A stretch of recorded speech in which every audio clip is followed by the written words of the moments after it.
લોકો 5 kilometre running કરે છે અને જેને શ્વાસ લેવામાં તકલીફ પડે તો 5 કિલોમીટર દોડતા શ્વાસ કેવી રીતના લેવો અને રનિંગ કેવી રીતના કરવી અને આપણું પોઝિશન કેવી રીતના રાખવી 5 કિલોમીટર કરતા. તો જ્યારે તમે રનિંગ કરો તો તમારો ધારો કે ફોર એક્ઝામ્પલ એક પગ આગળ જાય તો એક હાથ આરો પાછળ જવો જોઈએ અને આરો આગળ જવો જોઈએ.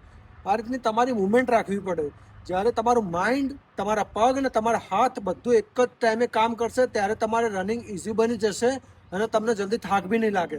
દેખો હું તમને બતાવું, આ રીતનું મુવમેન્ટ કરવાનું. જ્યારે તમે 100 મીટરની સ્પ્રિન્ટ મારો, છેલ્લે 5 કિલોમીટર ફોર એક્ઝામ્પલ તમે 12 રાઉન્ડ પતાવી દીધા અને છેલ્લે તમારે 200 મીટર બાકી છે તો તમે કેવી સ્પ્રિન્ટ મારો?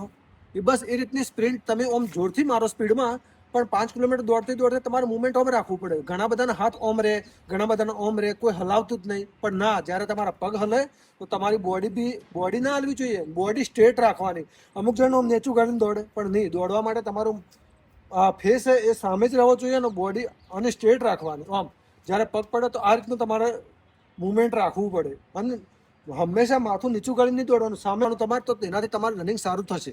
અને રહી વાત શ્વાસ લેવાની, તો તમે શ્વાસ પહેલાં જ્યારે રનિંગ સ્ટાર્ટ કરો એટલે તમે મોઢું બંધ રાખો અને મોઢું બંધ રાખી અને તમારે રનિંગ સ્ટાર્ટ કરવાનું. એક રાઉન્ડ તમે પતાવી દીધો અને તમને જો શ્વાસ લેવામાં તકલીફ પડે કે નાકેથી તમે વધારે શ્વાસ નહીં લઈ શકતા તો તમારે 15-20 સેકન્ડ માટે મોઢું ખોલી દેવાનું, એના પછી મોઢું બંધ કરી દેવાનું, પાછું રિટર્ન બીજું રાઉન્ડ મારવાનું.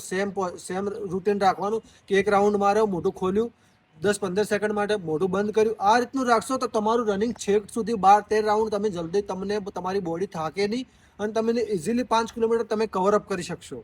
પણ જુઓ, તમે મોઢું અને નાક બંને ખુલ્લા રાખ્યા તો તમને શ્વાસ બી તમારા બોડીમાં વધારે જશે અને જેથી તમને હોપ ચડશે અને તમે જલ્દી થાકવાના ચાન્સ વધારે. તો બેટર એ છે કે તમે એક રાઉન્ડ મારો, આખરી શ્વાસ લો, પછી 10-15 સેકન્ડ માટે મોઢું ખોલ દો, નાકે મોઢાથી બંનેથી શ્વાસ લો, પછી પાછું મોઢું બંધ કરી દો, પાછું નાકેથી શ્વાસ લો. આ રીતનું ચાલુ રાખજો.